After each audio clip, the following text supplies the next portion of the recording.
Thanks. Good to be with you, and certainly good to see Mary Lou again. And yes, I moved from Santa Cruz to Los Angeles, which has been great for me. Although the one confusing thing is that in Los Angeles, when somebody says you're supposed to dress for a meeting like this, business casual, what it means is skinny or black tie, right? And in Santa Cruz, business casual means you actually have clothes on when you go to a meeting, right? Because it's sort of a more hippy-dippy place. So it was wonderful to be there. So what I'm going to do with you this morning is talk a little bit, actually, about some of the different themes that are actually seem to be part of the meeting today. I will admit that Alina asked me and said that this meeting was in Irvine. I said, oh, no, I can't go there. That's like way too far in LA traffic. And then she said she was going to move it to the California Endowment. I said, well, I'm not so sure because that's far away from my next meeting. And I said, well, what if we did it here because your next meeting's here? And I said, okay, I have to talk. So I'm glad to be with you. So what I'm going to do today is touch a little bit on the issues of the role of communities in health, but really what I want to do is kind of outline for you a couple of projects that we've been working on that involve communities changing, in particular, environmental health conditions and the ways in which we've involved communities, the ways in which communities have driven that. And then I'm going to, at the end, talk a little bit about what I've learned from my years of working with communities about the power of communities in health, about the power of narrative, and about the power of engagement. And so that's kind of where we're headed for today. I always like to tell people before I get started, while I'm speaking with you, at some point my voice might break a little bit. It's not because I'm emotional being with you, although I am. I mean, really, Mary Lou, seeing you again is just amazing. For those who are in medicine, I have a speech disorder that's called spasmodic dysphonia, which is a kind of grabbing of your vocal cords. Diane Reams from NPR has it. She's more famous than me. But I always like to reassure people, don't worry, it gets treated once a month with Botox, believe it or not, because that's how we treat everything in Los Angeles. So I want to tell you a little bit first about the research center that I'm part of and then describe this kind of multi-year project, really.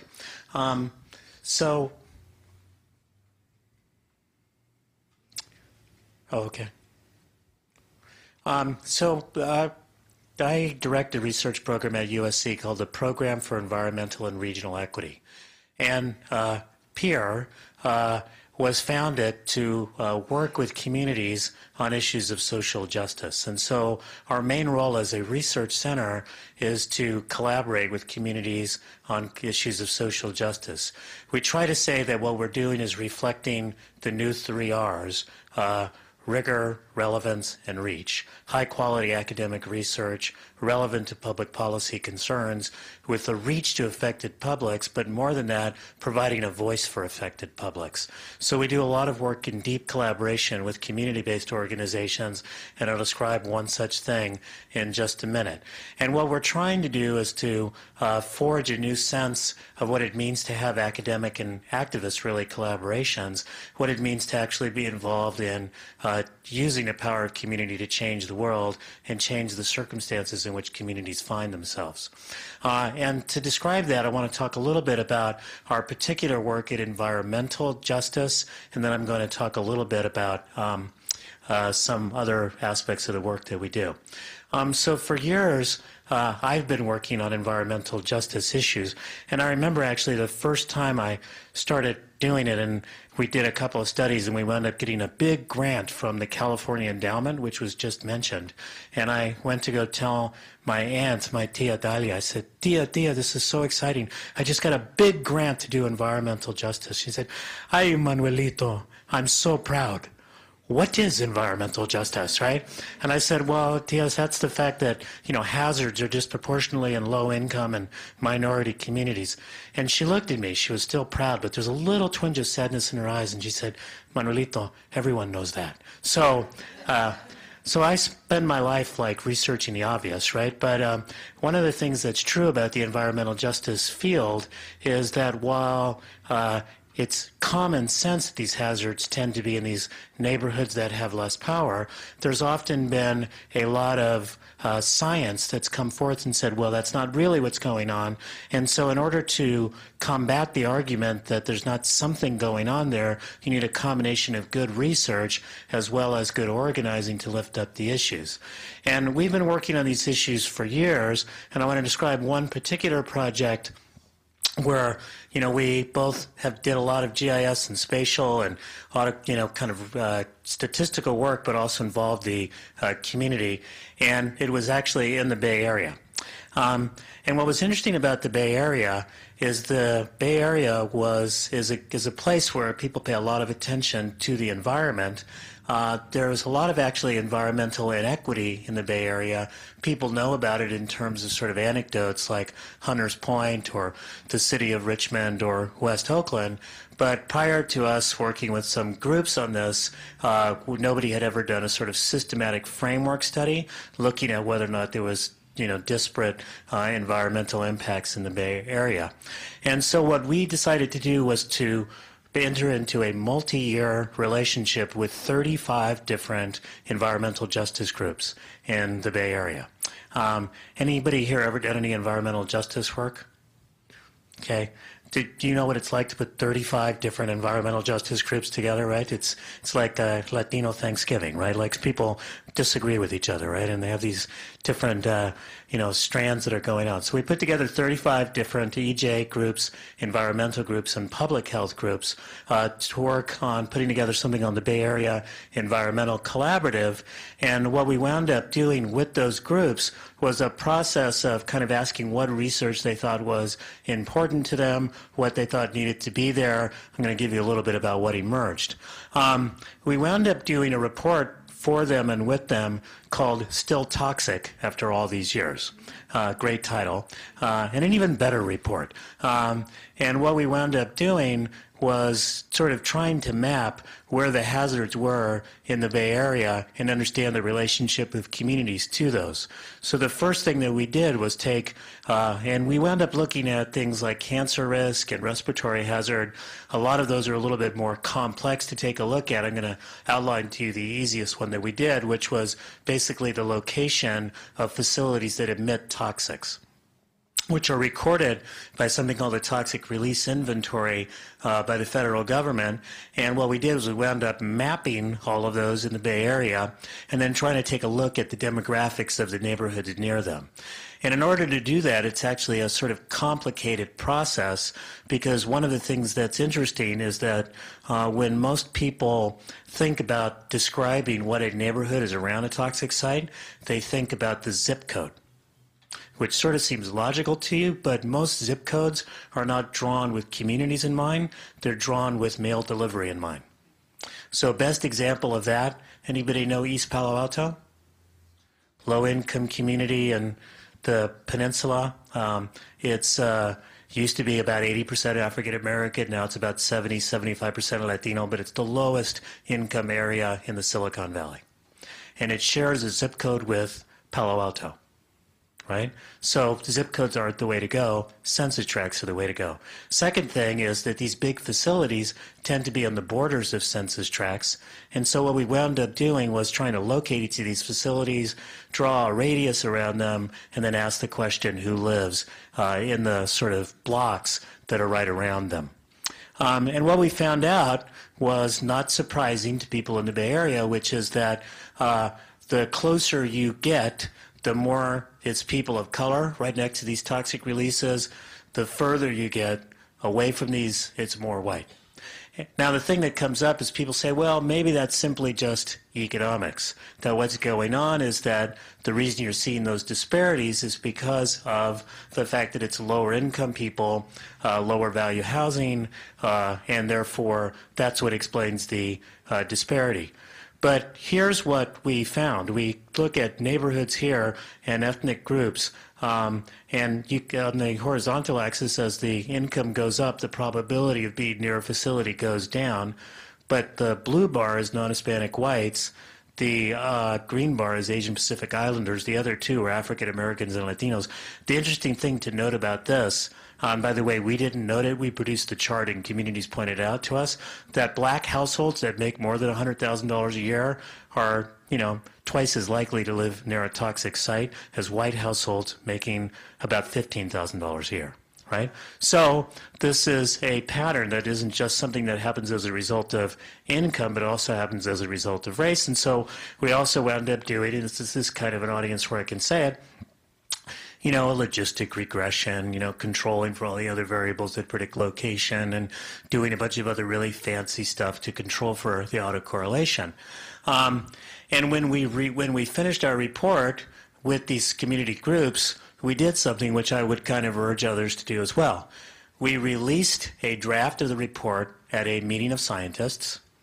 We placed an opinion piece in the San Francisco Chronicle, and we did a press conference at a refinery in Richmond with all of these community groups so that the concerns that they had could be voiced to the broader public. We also did something kind of interesting, which is that I just explained that research to you, and did most of you understand what I was talking about? Was it kind of clear? So one of the things we had in working with community was they said, you guys, you're going to be too technical, right? Nobody's going to be able to understand you. You're just going to be too technical.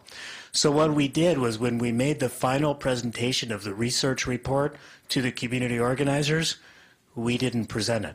We trained a community organizer to present the report, and we sat in the back of the room and let them present the report and answer the questions. And what it did was it created a sense amongst the people in the room that, yes, this is something we can grasp, this is something we can present because one of our own members is able to do it. And as a result, they wound up, that expression, each one, teach one, they wound up teaching each other on how to bring the research forward into the debate that was going on at the time. And then we also, they were the ones who helped to raise issues of cumulative impact, the fact that people aren't exposed to just one hazard, but to multiple hazards in their neighborhood. So we learned a lot about involving community in these processes, but we learned a bit more when we moved ahead from that project to the next project, which was we had spent a lot of time in Los Angeles, in the Bay Area, across the country, documenting disparities. And like many of you, that's pretty exciting work for like a little while, and then you say, can I actually change things, right? Wouldn't it be more interesting to change the disparities I'm finding rather than to just document them and put another paper into the Journal of Insignificant Results, right? So what we decided to do was to take a track where we developed in an interesting way, a pretty technical tool that's now become part of the state's arsenal. It's called now by the state the Callan Virus Screen, I'll get to in a second, where we wanted to develop an environmental justice screening method which would be able to figure out which communities were overexposed and socially vulnerable prior to them actually organizing themselves, right? So we know that if a community organizes itself, that it's probably a community that's exposed and a community that is feeling difficult conditions. But there are often a lot of communities just like that who haven't yet organized themselves. So is there a way to find out what those communities are, to target them, make sure that they get extra resources, including resources for organizing, and I'll come to that in a second. So we wound up developing with support from the Air Resources Board something called the Environmental Justice Screening Method. And what the Environmental Justice Screening Method does is look at communities in terms of their proximity to hazards, their exposure to health risk from mostly air, now we're putting pesticides, and then social and health vulnerability, how vulnerable they are.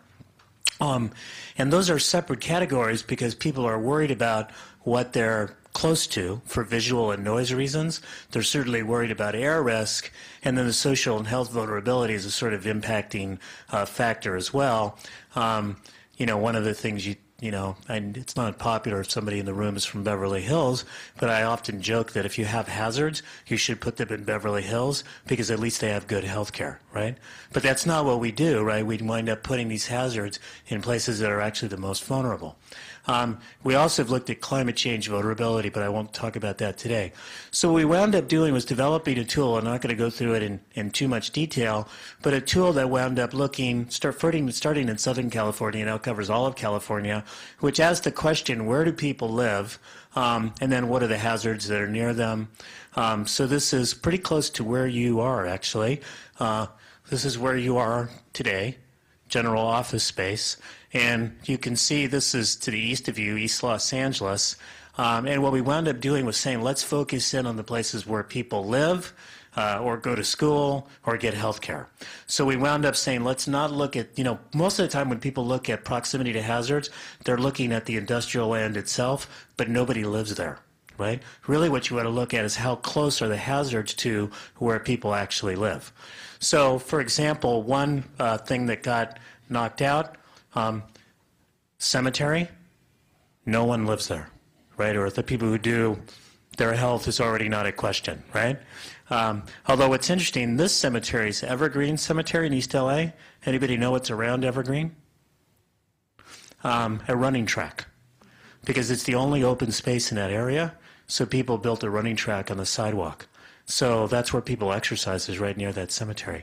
So what we wound up doing is to take a look at the land uses that are residential or schools, to intersect them with census data, and then wind up scoring them to see what hazards they are. So what did we wind up doing? We looked at where hazards were proximate to communities. If you know Southern California, you can see the industrial belt here, some industry in the airport there. We wound up looking at air pollution exposures. I want you to notice the difference here, by the way. So here's the industrial belt, and here's the air pollution. What you're picking up is the fact that the wind blows the air pollution from Santa Monica and the coasts all into the Ontario and the Inland Empire, et cetera. And then we wound up looking at social vulnerability. These are the most vulnerable places, also up in the San Fernando Valley. And then when you put them all together, you wind up coming up with an environmental justice screening method. So the method's not important. What's going to be important is the story I tell about how communities use it and what we did with it.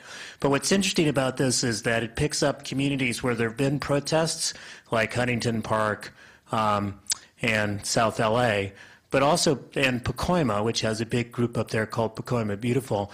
But it also picks up places like El Monte, which are actually has a lot of hazards. It's a low-income, mostly immigrant neighborhood. It's got a lot of industrial uses. It's got an airport, all sorts of things, but there's no organizing going on there. And it creates an opportunity to target, is this a place where you should be doing more community outreach? Same thing with Pomona and Fontana, and in fact, this has been a guide for people to do their organizing in a way that I'll point to in a minute. So we do this tool, and I went through it really quickly, but it's really technical. I mean, it's a super GIS, crazy point distance tools, and, it's really, a feat of art, I think. We were really proud of it. And it's been able to have a big influence on policy. It wound up becoming the forerunner for what the state now calls Cal EnviroScreen, where they're also trying to target communities that are environmentally overexposed and socially vulnerable. It's been important and part of the debate about what we're going to do with the funds from cap and trade in the state. We have a cap and trade system for our greenhouse gas emissions. It's generating revenue. There is a law now that 25% of the revenues need to go to disadvantaged communities. The disadvantage has to be at the nexus of environment and social vulnerability. This tool has been part of that, and it's also become a platform for the community organizations to argue for additional attention in ways that I'll explain in a minute. But one of the things we realized was, and this may be relevant to a lot of you, two things. One, I'm going to go with the second point there, is that when we developed the tool, we did it in a kind of really open method. So the first meeting we had, before we had any architecture for the tool, we brought in 40 activists from around the state to sit in a meeting and tell us what they thought was important, what should be in a tool. And turned out that the Error Resources Board was so uncomfortable with the idea that the community would be in at the beginning of the process, helping to determine what would actually be counted. And they were just so nervous. At the end, there turned out to be kind of realized was actually a good thing. But the discomfort of agencies with involving communities right at the beginning, because they're afraid that if you say, like the community is not going to, we were telling the community, look, we're going to try this a couple of times, and when we give you the tool the first time, it won't be right. So you have to bear with us. We'll go for this, but they trusted us because we've been working with them for a long time, and we couldn't do the work without involving people right at the beginning. They wound up suggesting things that the state still doesn't like. So, for example, but now they're incorporating because they realize it doesn't fly. Or in that famous words of that TV program in Living Color, homie, don't play that game, right? So, they think that being proximate to a hazard doesn't count unless you actually have some risk that's, tangibly involved through the kind of risk analysis a lot of you do.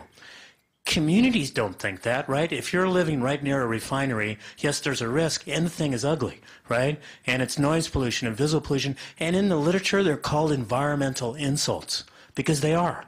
They're an insult to the community. Any community that feels like it's saddled with these things is really worried about proximity.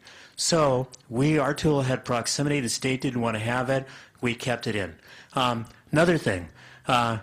If you, now I'm going to get really nerdy, but this won't be too nerdy. If you look at the distribution of a lot of these hazards and metrics, they're not normal, right? They're not a bell curve. So in order to make them normal, what you probably need to do is to log it, and then you need to maybe do standard deviations on each side for the most extreme values. Now, walk into a community and say that what we're looking at is everything above the standard deviation of the logged value. Right? Like, people are like, what the fuck does that mean, right? Sorry. So instead, we went with a quintile approach, right? 1, 2, 3, 4, 5. And 5s are bad. And everybody understands that. If you want to look at distance, right? When you want to look at distance, what you really should do is what's called a Gaussian distance distribution. So you go like this, and as you taper off, right? Anything that's further and further away counts for less, right? So we instead came up with a wedding cake, right? Within 1,000 feet counts for 1. Within 2,000 feet counts for 0.5. Within 3,000 feet counts for 0.2. By the way, it approximates a Gaussian distance distribution, but you never need to say that, right? Everyone understands the wedding cake. So in doing this work, making methodological choices along the way that can provide access to people so that they're part of the development of the technical stuff is really important. But the second piece is trying to figure out what they can do to contribute to the work as well, because participation shouldn't be passive. It also needs to be active. And so what we wound up doing was developing something that was called a ground truthing tool. And the ground truthing tool, which we first, by the way, pioneered in Oakland in the Hagenberger corridor by using the environmental justice screening method to find a community that nobody was paying attention to but looked like it was environmentally risky and socially vulnerable. We wound up using a tool to identify that community. Then Communities for a Better Environment and Organizing Group went into there, and they wound up doing organizing in that community, and they launched an entire 8-week program for leaders in the community, 6 of which were about the history of environmental justice and what is community organizing, etc., and 2 of which involved a ground truthing thing that we did that then we wound up replicating in LA. I'm going to talk about the one in LA. In LA, oh, and by the way, when someone like me who's a professor says we, I mean my graduate students, right? So you know that routine. So here's what we did. So we went with these different organizations in Los Angeles and wound up doing ground truthing. What ground truthing was creating teams of community members in each community to go through and look and see whether or not the hazards that were in the official databases were actually still there, and whether or not there were hazards and or sensitive receptors in their communities, for example, daycare centers that might be informal daycare centers that had not been picked up in the official database. So ground truthing the data. And what they did was, so for example, in Wilmington, which is right near the ports, here are the facilities that are in the state's database. But when you walk around the neighborhood, you find a bunch of other things like diesel trucks that are parked, brownfields, junkyards, auto body shops. And so the round dots are the ones that they added that they found. When we went through that, it turned out at least 5 of these different 8 groups had done such a good job that we thought they were ready to do the second phase, which was air monitoring. Because air monitoring is actually pretty hard. You got to do it multiple times a day in the same location. And so they went out and did air monitoring. But first I want to show you what they found on this stuff. So these are the hazards. This is Boyle Heights, not too far from you. And these are the hazards that are both officially listed and the ones that they found. And the rule in the state is that you should not put a hazard within 1,000 feet of people or put residences within 1,000 feet of a hazard. And this is Boyle Heights. No one should live there, right? According to state regulations. So, by the way, this was a pretty effective graph in front of the city council. Like, no one should live there. And so they wound up doing air monitoring, et cetera, and then they wound up releasing a report called Hidden Hazards. It was released in Boyle Heights. It was featured in the LA Times and on TV. At the press release, there were 4 city council people who immediately drove over to the city council and put in a resolution asking for a new initiative called Clean Up, Green Up, which is about taking these overexposed neighborhoods and cleaning them up and greening them up. That is, cleaning them of hazards and greening them, meaning putting in additional park space and greening the industries that were there as well. So there is nothing as heartwarming as seeing that legislation, which is actually just passed and it's now in the process of being implemented, et cetera. That's all really important. But there's nothing more heartwarming than seeing an immigrant Latina woman get up and speak before the city council talking about her experience with ground truthing and arguing for clean up, green up, feeling completely empowered by the fact that she touched the science, she produced the science, and she now has a role in moving policy. So what was fascinating, we wound up writing an article about this, is not what they wound up producing scientifically. It was pretty interesting what they produced scientifically, but the level of confidence, the level of power, the transformation of someone into a real actor. Now, this is something that we do in a number of different fields. I focused in on the environment because it's the closest to the questions of health. But we do a lot of work on the economy, on social movements, et cetera. And we do a lot of stuff on looking at the nature of social movements as well. So here's a family of reports. One of the more interesting ones, the last one we did, which was kind of fascinating, Moments, Movements, and Momentum, took a look. We teamed up with an organizer in Florida who was running something during the 2012 campaign called Integrated Voter Engagement, where they were trying to take the moment of electoral mobilization and combine it with the long-term process of movement building. And so that's a group called Florida New Majority. They wound up producing 150,000 votes of new and occasional voters in an election in Florida that was decided by 74,000 voters. So pretty significant. They elected the first progressive Democrat from Little Havana. Very interesting process, and we wound up co-writing the report with the organizer. We also wound up providing information to them. So let me tell you a little bit, these are the last slides, about what I think I've learned from these various projects and work about engagement, about organizing, about narrative, about change. So what have I learned about engagement? I think that we often think of engagement in one of these first 2 ways, the Potemkin way or the Kabuki way. Potemkin, if you know what that is a Potemkin village is a village that's propped up to look like a village. It's like a Hollywood site, right? And apparently popular during Russia to demonstrate that they were actually rich when they weren't. We often do engagement that's just for show, right? Like it's a checkoff that we're going to engage people, but we're not really engaging them. It's just a process that we've got in place. Or we do kabuki engagement. And kabuki engagement, Japanese theater, is simply, those kind of hearings where people just shout at one another? And essentially nothing really gets decided, but people take positions and it becomes sort of dueling experts instead of actually trying to find a solution. what I've learned from this is that there's a way to do authentic engagement.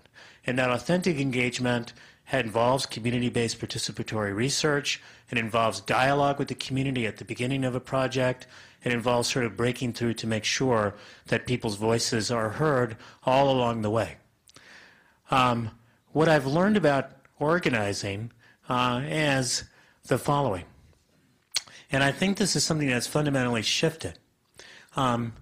We often talk in the work that we do about the 3 Ps: projects, policy, and power. That projects demonstrate what's possible, policy makes the possible standard operating procedure, but it's power that actually changes policy. And for too long, most of us, particularly foundations and academics, have been involved in demonstration projects, right? If we could just show this would work, everyone would do it, right? Which, just doesn't actually make sense.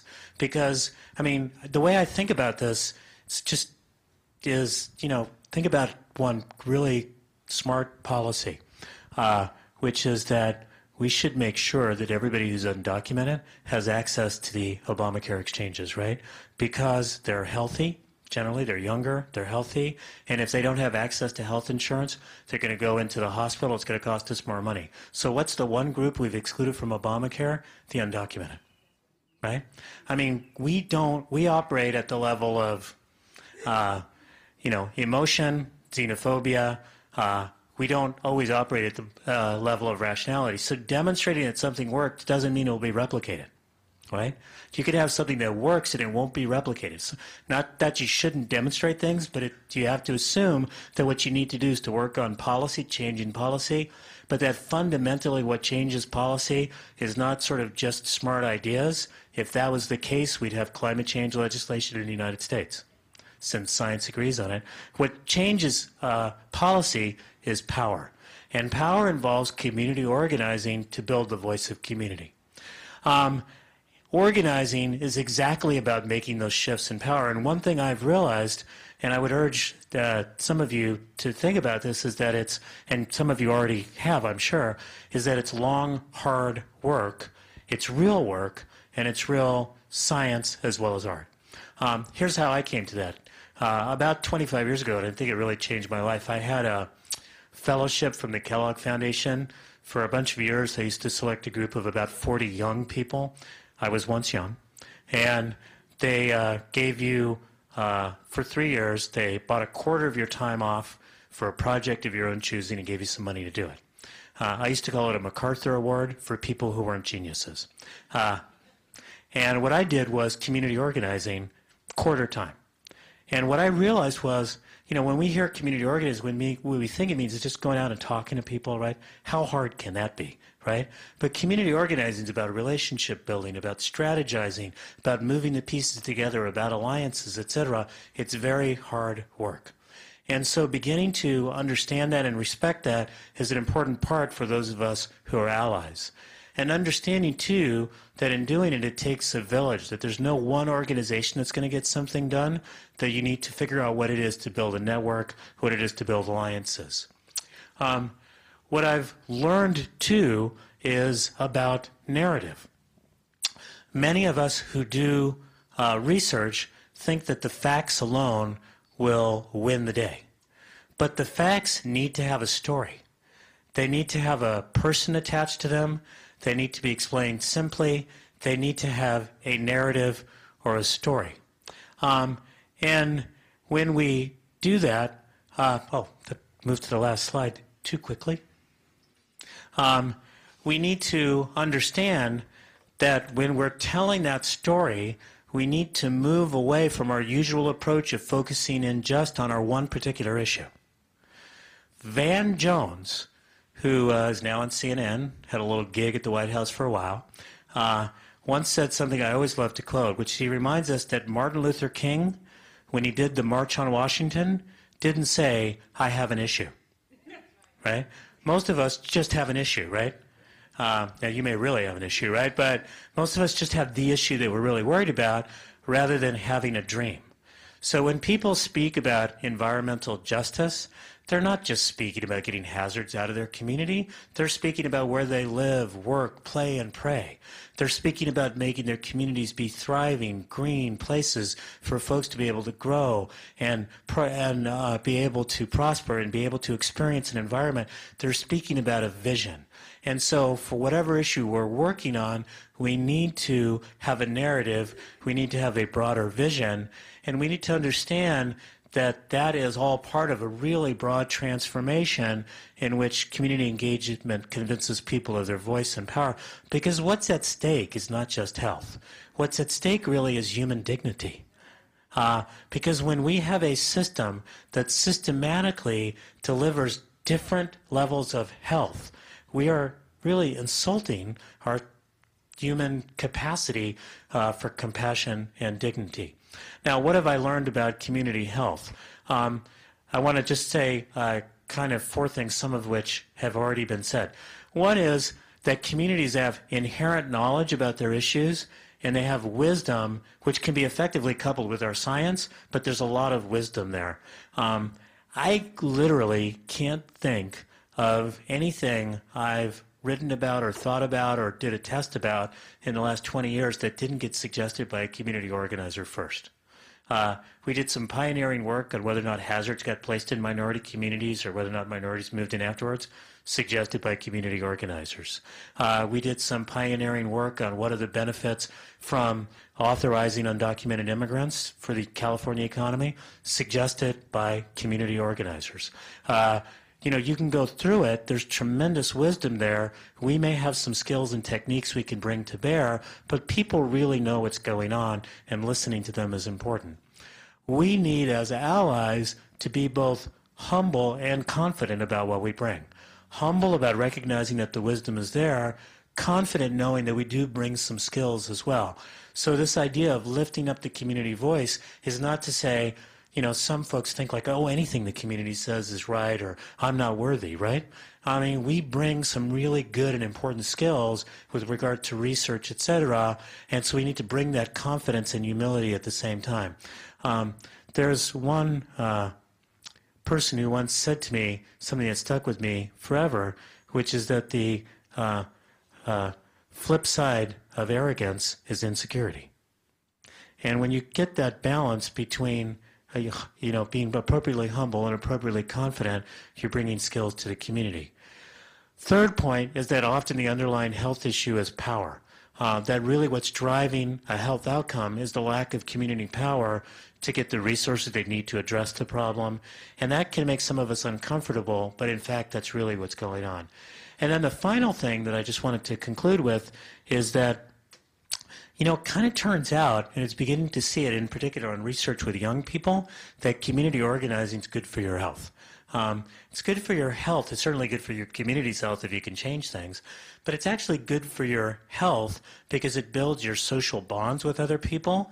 And actually, in particular for young people, there's some great research being done by a colleague, Veronica Tariquez, at USC, where she's looking at the impact of social justice organizing on youth later in life.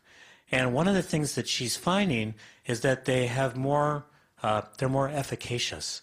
And the way that I think about this from my own anecdotal experience, when you bring students of color, low-income students, to the university, and they experience their first stumble, a test that doesn't go well, a paper that doesn't get graded well, they can have one of two reactions. They can either kind of blame themselves and be isolated and say, I don't belong here, or the ones who've had a lot of social justice training go, you know, I went to schools that were a lot crappier than other people, because that's just kind of part of the structure of society, and I'm going to have to step up and work harder, but I've got a story to tell myself about why things are going the way they are. I've got a place that I know I can fit into, and I know that I'm trying to get through this college to do more than just advance myself, to advance my entire community and to achieve justice. And that social justice story, that community organizing story, that movement building story winds up empowering them to be able to get through adversity and make it through to the next stage. Community organizing is good for the community, it's good for their health, and it's good for individual health as well. And that's what I've learned about community health. Thank you.